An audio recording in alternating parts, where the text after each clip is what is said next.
ne s'agit pas ici d'étudier un dérapage des comptes, mais un dérapage de soutien politique à la sécurité sociale française. Et en fait, oui, il n'y a pas de soutien politique à la hauteur des enjeux de cette sécurité sociale. Parce qu'en entrant dans le débat politique, en se posant la question de savoir combien ça coûte, on oublie la question essentielle de à quoi ça sert, pourquoi nous l'avons, pourquoi nous avons fait cette sécurité sociale. Quand nous entendons sur les bancs de cet hémicycle du jour au matin les valeurs françaises, eh bien parmi ces valeurs, il y avait la solidarité et l'universalisme de notre sécurité sociale. Et quand on regarde de manière froide les comptes que vous nous présentez, nous ne regardons pas la réalité de ce qui se passe, par exemple, dans l'hôpital public aujourd'hui. Pourquoi les hôpitaux sont-ils en déficit? Parce qu'il n'y a pas assez d'activité. Pourquoi n'y a-t-il pas assez d'activité? Parce que des lits sont fermés. Pourquoi ces lits sont-ils fermés? Un peu de calme, faute de soignants. Faute de soignants. Les lits sont fermés, faute de soignants pour pouvoir assurer les soins. Et pourquoi? Pourquoi les soignants? S'il vous plaît. Madame Ramsau, poursuivez. Vous avez la parole. Pourquoi les soignants quittent-ils l'hôpital public? Parce que la permanence des soins repose tout entière sur eux et uniquement sur eux. Parce que c'est vous qui avez décidé de limiter la permanence des soins sur les hôpitaux publics. Parce que les conditions de travail dans les restrictions budgétaires permanentes sont telles qu'il y a une souffrance au travail qui fait fuir aujourd'hui les soignants des hôpitaux publics. C'est très pénible. Votre proposition de loi ne le montre pas, raison pour laquelle nous allons voter le rejet de ces comptes.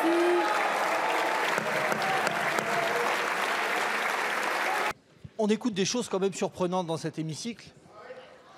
On a écouté parler de politique de l'autruche, de responsabilité. Mais, enfin écoutez, chers collègues, vous n'êtes pas aux responsabilités que depuis cette année. La photographie que vous nous proposez, c'est la conséquence de votre politique depuis 7 ans. C'est cette photographie-là qu'on rejette. Ne l'oubliez pas, ne faites pas croire aux Français que vous venez d'arriver dans la maison. Vous êtes là depuis 7 ans. 7 ans. Un peu de calme. Les résultats de cette politique, c'est quoi? Il faut que vous l'entendiez, Madame la Ministre. Merci. Un petit peu de calme, s'il vous plaît. Vous nous reprochez de parler de la psychiatrie dans de mauvais termes. Mais ce qu'il faut que vous compreniez, c'est que nous, ce sont les paroles des soignants que l'on reprend. Alors, allez dans les hôpitaux psychiatriques, allez rencontrer les professionnels. Vous verrez ce qu'ils vont vous dire de l'état de l'hôpital et de l'état de la psychiatrie. Aujourd'hui, pour les hôpitaux publics, c'est 2 milliards d'euros qu'il manque. Pour les EHPAD publics, c'est 85% d'entre eux qui sont en déficit cumulé, un déficit cumulé estimé à 1,3 milliard d'euros. Ce sont des renoncements croissants aux soins. 6 Français sur 10 ont déclaré avoir renoncé à des soins pendant les 5 dernières années. C'est une détérioration de la prise en charge médicale. 4 malades chroniques ou concernés par un handicap physique sur 10 considèrent que leur prise en charge médicale s'est détériorée depuis le Covid. Ce sont des restes à charge trop importants, estimés à 250 € en moyenne par an et par personne.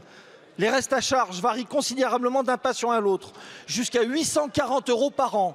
Donc oui, cette photographie, nous la rejetons et nous voterons la motion préalable de rejet. Si je monte à la tribune, c'est que je crains qu'en mêlant leur voix, le nouveau Front populaire et le Rassemblement national esquissent le débat devant les Français. Nous sommes réunis aujourd'hui pour examiner un texte dont la portée dépasse de loin les simples aspects techniques et comptables. Il ne s'agit plus seulement d'ajuster des chiffres, mais de poser ensemble les problématiques concernant notre système social. Car les chiffres devant nous sont vertigineux. Au fil des années, le déficit de la sécurité sociale n'a cessé de se creuser. 10 milliards pour 2023, il est prévu 18 milliards pour 2024 et éventuellement 16 milliards pour 2025. Est-ce cela que vous voulez cacher aux Français? À ce jour, surtout, aucune perspective crédible de retour à l'équilibre ne se dessine à court terme.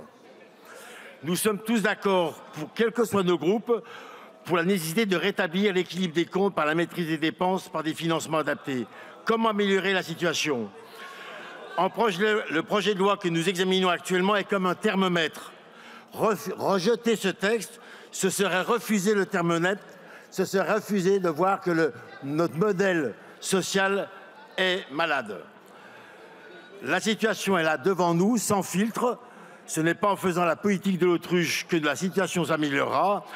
Et si nous continuons à détourner le regard, nous laisserons le système se dégrader. C'est pour ça que le groupe démocrate ne votera pas cette motion de rejet et regrette que le débat ne puisse se faire devant les Français.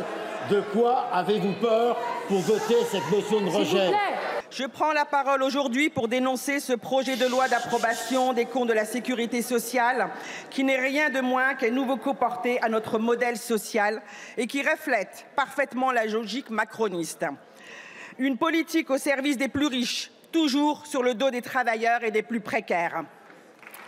Derrière les chiffres et les colonnes de ce texte, c'est une véritable entreprise de démolition de notre sécurité sociale qui est en marche. Cette institution conquise par le peuple, pour le peuple, est aujourd'hui excédentaire de 13 milliards d'euros. Un excédent qui devrait être utilisé pour renforcer nos droits, améliorer notre système de santé et non pour servir les petits calculs budgétaires d'un gouvernement qui préfère enrichir les plus fortunés plutôt que de protéger les plus vulnérables. Ce texte est l'incarnation même de cette logique néolibérale où l'on appauvrit la sécurité sociale à coup d'exonération de cotisations sociales massives. 89 milliards d'euros par an, sans aucun bénéfice pour l'emploi. Ces cadeaux fiscaux aux grandes entreprises, ce sont autant de moyens en moins pour nos hôpitaux, nos EHPAD, nos écoles et tout ce qui fait vivre notre modèle social. Pendant ce temps, on impose aux Français des coupes budgétaires de 6 milliards d'euros par an jusqu'en 2027. C'est de l'austérité sur le dos de ceux qui en ont le plus besoin. Mais ce n'est pas tout. La privatisation de notre système de santé est bien en marche. Ce texte prévoit une augmentation du ticket modérateur, une charge supplémentaire pour les patients, un transfert vers les complémentaires santé qui vont encore augmenter leurs tarifs. Nous allons droit vers une médecine à 2 vitesses, où ceux et celles qui en ont les moyens pourront se soigner correctement. Nous voterons contre car nous défendons un autre projet, une sécurité sociale solidaire, renforcée et au service de tous et tous. C'est ce modèle que nous devons préserver et renforcer face à ceux qui veulent tout privatiser, tout monétiser. 7 ans qu'Ambroise Croizat doit se retourner dans sa tombe. 7 ans que nous avons pris l'habitude dans cet exercice budgétaire de voir notre système de protection sociale universelle se transformer en une sécurité sociale financiarisée et déficitaire. Mais pour nous, Madame la Ministre, la sécurité sociale de 1945 ne se résume pas à un nom d'âme et à un tableau budgétaire.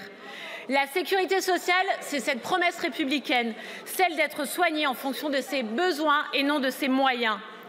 Or, nous venons de l'entendre. Les comptes de la sécurité sociale atteignent un déficit de près de 11 milliards d'euros en 2023. Et ce déficit, vous ne cessez de le mettre sur le dos des dépenses sociales qui explosent. Mais soyons honnêtes, ce déficit est dû à un manque criant de ressources. Car depuis des années, vous persistez à freiner les entrées d'argent en développant les compléments de salaire désocialisés et en allégeant continuellement les cotisations sociales. Avec de telles politiques, on ne peut pas s'étonner que les caisses soient vides. C'est donc par vos choix, votre politique de l'offre inefficace, vos baisses des prélèvements obligatoires que les dépenses de santé sont privées de moyens. Et vous le savez très bien, car enfin, dans le PLFSS 2025, vous avez prévu cette baisse des exonérations des cotisations pour les plus hauts salaires. Vous auriez pu, par contre, Madame la Ministre, le faire avant, car nous avons perdu quand même quelques dizaines de milliards d'euros par an. Vos politiques d'austérité ont poussé à bout l'hôpital, les médecins, les infirmières, les aides-soignantes, les assurés, à qui vous refusez l'accès universel aux soins. Et cela reste l'esprit de ce nouveau gouvernement, qui propose d'augmenter le ticket modérateur et de faire 3,8 milliards d'économies sur l'Ondam. Alors ne cherchez plus, je tiens le nouveau slogan de ce gouvernement, cotisez plus et soignez-vous moins. Vous n'avez plus de doute, Madame la Ministre, Monsieur le rapporteur, nous n'approuverons pas les comptes déficitaires de la sécurité sociale et nous ne voterons bien sûr cette motion de rejet. Merci.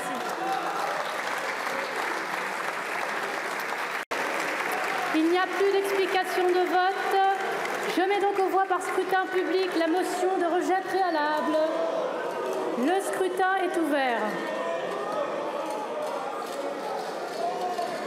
Le scrutin est clos.